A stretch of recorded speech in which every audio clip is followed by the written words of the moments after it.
ప్రభు చెప్తున్నాడు, ప్రియమైనటువంటి సహోదరులారా, ప్రతి ఒక్కరూ కేవలం స్వార్థమునే చూచుకొనక పరస్పరము ఉపకారులై ఉండవాలి. పరస్పరము ప్రేమ చెప్పుకుంటూ సహోదరులుగా జీవించడానికి మనమందరం ప్రయత్నించాలి. అదే ప్రభు మనందరినీ కోరేది, ప్రియమైనటువంటి సహోదరులారా. అదేవిధంగా పౌరుడు ఫిలిప్పీయులకు రాసిన లేఖ 2వ అధ్యాయము 3వ వచనం, స్వార్థముతో గాని అహంభావంతో గాని ఎట్టి పని చేయకుడు, వినయాత్ములై ఇతరులకు మీకంటే అధికులుగా భావించు. ఎంతమంది భావిస్తారు? నాకంటే, నా పక్కింటి వారు, నా బంధుమిత్రులు, నా తోబుట్టువులు నాకంటే గొప్పవారు, నాకంటే అధికులు అని ఎవరైనా ఆలోచిస్తారా?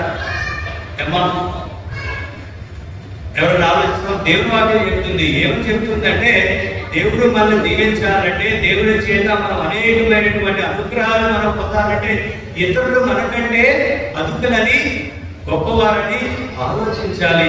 ఆ విధంగా మనము ప్రయత్నించాలి. అదంతా పక్కన పెట్టేసి బద్ధ శత్రువులుగా ఒకరికొకరు నిందించుకుంటూ, ఒకరికొకరు పగ, కక్ష, ఇంకా చెప్పండి, చెప్పపోయినా అనేకమైన లిస్ట్ ఉండదు. కూరగాయల లిస్ట్ లాగా మన యొక్క జీవితం ఇలాగా కొనసాగిస్తున్నాం. ప్రియమైనటువంటి సహోదరులారా, దేవుని వాక్యం ఈ కొన్ని వారాల క్రితం ఇదే వాక్యాన్ని చెప్తూ ఉంది. స్వార్థాన్ని వీడండి, అహంభావాన్ని వీడండి, అసూయను వీడండి, క్షమతోనూ ప్రేమ కలిగేటువంటి సోదరులుగా జీవించండి అని దేవుడి వాక్యం మనకు పదే పదే పదే పదే చెప్తూ ఉన్నాడు. ప్రియమైనటువంటి సహోదరులారా, ఎందుకు ఈ అక్టోబర్ నెలలో మరియమాతకి గౌరవం అనేది ఇస్తున్నాము? ఎందుకు జపాల మీద జపాలు తిరుగుతూ ఉన్నాము? ఎందుకు పూజల మీద పూజలు పాల్గొంటూ ఉన్నాము? ఎందుకు అనేకమైనటువంటి కార్యాలు, పుణ్య కార్యాలు, అనేకమైనటువంటి విశ్వాసకరమైనటువంటి కార్యక్రమాల్లో మనం పాల్గొంటూ ఉన్నాము? కానీ మన ప్రవర్తన, మన యొక్క నడవడిక, మన యొక్క మాట, మన యొక్క భాష, మన యొక్క విధానము మారినప్పుడు ఎందుకు మనం క్రైస్తవులుగా ఉండాలి? ఎందుకు మనం గుడికి రావాలి? ఒకసారి ఆలోచించండి. చాలా బాధ కలుగుతుంది. ఏమి తెలియనటువంటి వారిని మనం హింసిస్తాం మన మాట ద్వారా. కేవలము అసూయ, స్వార్థం. ఈ విషయంలోనే ప్రియమైనటువంటి సహోదరులారా, మీరు మీ యొక్క మనస్సును, మీ యొక్క హృదయాన్ని బట్టి మీరే ఆలోచించండి. మీరు సంతోషంగా ఉంటారా? మీ కుటుంబంలో సమాధానం ఉంటుందా? మీ బిడ్డలు దీవించబడతారా? మరి ఎప్పుడు అసూయతో, స్వార్థంతో, చీటుపోటు మాటలతో, ఇతరుని మాటలతో పడిచిన మాటల ద్వారా అంటుకుంటే మనం సంతోషంగా ఉంటాం. అందుకనే ప్రియమైనటువంటి సహోదరులారా, దేవుని వాక్యాన్ని మనం ధ్యానించడమే కాకుండా మనం అన్వయించుకోవాలి. దేవుని వాక్యం మన జీవితం అయిపోవాలి. మన జీవిత విధానమే దేవుని యొక్క వాక్యము. అప్పుడే ప్రభు చెప్తున్నాడు, మనం గొప్పవాడుగా, ధన్యులుగా ఉంటాం. అదేవిధంగా యోహాను రాసిన మొదటి లేఖ 4వ అధ్యాయము 7వ వచనంలో ప్రియమైనటువంటి సహోదరులారా, పునీత యోహాను ఈ విధంగా చెప్తున్నాడు. యోహాను రాసిన మొదటి లేఖ 4వ అధ్యాయము 7వ వచనం, ప్రియమిత్రులారా, ప్రేమ దేవుని నుండి పుట్టినది. చూడండి, ప్రేమ దేవుని నుండి పుట్టినది కనుక మనము పరస్పరం ప్రేమింతుము. ప్రేమించువాడు దేవుని బిడ్డ. అతడు దేవుని ఎరిగిన వాడు. అతడు దేవుని ఎరిగిన వాడు అవుతాడు. Praise the Lord. మరి మనమందరం దేవుని ఎరిగిన బిడ్డలమేనా? దేవుడు అంటే ఎవరో తెలుసుగా మనకి? మనం దేవుని యొక్క బిడ్డలమా? అవునా కాదా? మరి దేవుని ఎరిగినటువంటి బిడ్డలమైతే, ప్రియమైనటువంటి సహోదరులారా, ఒకరినొకరు పరస్పరం ప్రేమించుకున్న వాళ్ళమైతే ఒకరికొకరు మనం తోడుగా ఉంటాం. ఒకరిని ఇంకొక ఎవరిని మనం నిందించం. మన సూటు మోటు మాటల ద్వారా ఇతరుని దూషించమండి. ఎందుకంటే మనం దేవుని యొక్క బిడ్డలు. దేవుని యొక్క బిడ్డలు సూటు మోటు మాటలతో ఇతరుని హింసించరు, ఇతరుల గురించి చెడ్డగా మాట్లాడరు, ఇతరుల గురించి చెడ్డగా ప్రచారం చేయరు. దేవుని యొక్క బిడ్డలు పరస్పర ప్రేమ కలిగి అన్యోన్యంగా సోదర భావం కలిగి జీవిస్తారు. Praise the Lord, praise the Lord. మరి అటువంటి క్రీస్తు ప్రభువు జ్ఞానస్నానం తీసుకున్నటువంటి మీరు నేను ఏ విధంగా జీవించాలో ఒకసారి ఆలోచించండి. స్వార్థం అనేటువంటి వారు దేనికైనా తెగిస్తారు. మనకు తెలుసు, దేవుని వాక్యం ఎన్నోసార్లు మనం ధ్యానించాం. ఆదికాండము 4వ అధ్యాయము 8వ వచనంలో స్వార్థంతో నిండిపోతున్నటువంటి కయీను తన సహోదరుని హతమార్చాడు. స్వార్థము మనము ఇతరులను చంపే విధంగా మనల్ని తయారు చేస్తుంది, నరహంతకులుగా మనల్ని తయారు చేస్తుంది. స్వార్థంతో రగిలిపోతున్నటువంటి కయీను తన సొంత సహోదరునే ఆయన హతమార్చాడు, కేవలం స్వార్థం.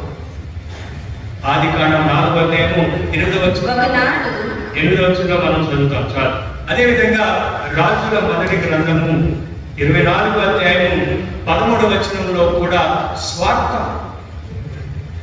అహోబు రాజు తనకున్నటువంటి దేవుడిచ్చినటువంటి పొలం సరిపోక నాబోతు యొక్క ద్రాక్ష తోటను కూడా కబలించాలి, ఆక్రమించుకోవాలి, నా సొంతం చేసుకోవాలని అసూయ స్వార్థముతో తన యొక్క భర్త, తన యొక్క భార్య అయినటువంటి యెజబెలు ఎటువంటి పన్నాగం పడిందంటే ఒకసారి ఆలోచించండి.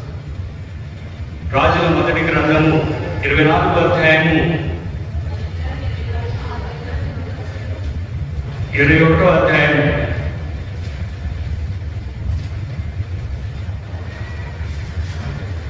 5వ వచనం నుండి చూసినట్లయితే 21వ అధ్యాయము 5వ వచనం, ఆహాబు భార్య యెజబెలు అతన్ని సమీపించి, నీవింతగా విచారించుచున్నావేమిటి? అన్నము మానివేయవలసినంత ఆపద నీకు ఎందుకు వచ్చింది అని అడిగాడు. అతడు ఆమెతో, నేను నాబోతును ద్రాక్ష తోట అమ్మమని అడిగితిని, దాన్ని వెలగాని లేదా దానికి బదులుగా మరి ఒక తోటను గాని ఇచ్చేదనని అని అన్నాడు. కానీ అతడు ఆ ద్రాక్ష తోటను అమ్మనని అని చెప్పాను. ఆమె అతనితో, ఇశ్రాయేలు రాజు సామర్థ్యము ఇంతేనా? నీవు పడక మీద నుండి లేచి భోజనం చేసి ఉత్సాహంతో తెచ్చుకొనుము. నాబోతు తోటను నేనే నీకు అప్పగించదనని ఏ విధమైనటువంటి కుట్రపూరితమైనటువంటి ఆమె ఆలోచించిందో ఒకసారి. అన్యం పుణ్యం ఎరిగినటువంటి ఈ ఆహాబుని క్రూరంగా అబద్ధ సాక్ష్యం చెప్పి, చూడండి 13వ వచనంలో, ఇద్దరు దుర్మార్గులు నాబోతు ఎదుటికి వచ్చి దేవుని రాజును దూషించినని అబద్ధ సాక్ష్యం పలికిరి. ప్రజలు నాబోతును పట్టణము వెలుపలిపోయి రాళ్లతో కొట్టించుకోవడం. ఇటువంటి కుట్రపూరితమైనటువంటి ఆలోచనలు మనలో వస్తాయి. ఇతరుల యొక్క ఆస్తిని మనం కొట్టేయాలి. మన రక్త సంబంధికులైనటువంటి మన బంధుమిత్రులు, మన తమ్ముడు కానీ మన చెల్లి కానీ ఇంకా ఎవరైనా సరే, మన బంధుమిత్రుల్లో ఎవరి సొమ్మైనా సరే ఆస్తి మనం కొట్టేయాలంటే భార్య కానీ ఇతరులు కానీ ఎటువంటి కుట్రపూరితమైనటువంటి ఆలోచనలతో ఉంటారో ఒకసారి గమనించి. ఎందుకని? స్వార్థం. ఇంకా కావాలి, ఇంకా కావాలా, ఇంకెంత కావాలి? నీకున్న 5 చేతులు సరిపోదా? ఎంతమంది పిల్లలు నీకు? ఒక్కరు. మన చనిపోతే ఎన్ని గజాలు కావాలి? పాత పెట్టాలి. కొంతమందికి అసలు కావాలి, అవసరం లేదు, ఎందుకంటే పూడి చేస్తారు. కానీ ఆలోచించండి ప్రియమైనటువంటి సహోదరుల, స్వార్థం, రక్త సంబంధికులు కూడా భక్త శత్రువులు చేసేటువంటిది స్వార్థం, అసూయ. తద్వారా ఇటువంటి స్వార్థపూరితమైనటువంటి జీవితాల్లో మనం జీవించకూడదు. అది నాశనానికి ఒడిగొడుతుంది, మన జీవితాన్ని సర్వనాశనం చేస్తుంది, మన రక్త సంబంధాన్ని సర్వనాశనం చేస్తుంది. శాంతికి సమాధానంగా జీవించేటువంటి సంఘాలు సర్వనాశనం అయిపోతాయి. ఒక్కసారి ఆలోచించండి, మన నుండి స్వార్థాన్ని మనం ఎడాపెంచం చేయాలి. అదేవిధంగా సామీయులు రాసిన సామీయులు మొదటి గ్రంథము 18వ అధ్యాయం 7-9 వచనాలు మనం చూస్తున్నట్లయితే, సొలొమోను రాజు సౌలు దావీదు మీద ఎంత స్వార్థంతో అసూయతో ఉండి సర్వనాశనం చేయడానికి ఆలోచించారు. తద్వారా ప్రియమైనటువంటి సహోదరి సహోదరుల, మన నుండి ఈ యొక్క స్వార్థాన్ని, అసూయను పెరిగిపోలేదు. అది కలుపు మొక్కలుగా ఉన్నప్పటికీ కూడా జీవితాలే నాశనం చేస్తుంది. కలుపు మొక్కల నుండి మొదటగానే మనం పెరిగిపోయాం. మొదటి నుండి మన నుండి స్వార్థాన్ని, అసూయను విడనాడి దేవుని చేత పవిత్రములుగా జీవించడానికి ప్రయత్నించాలి.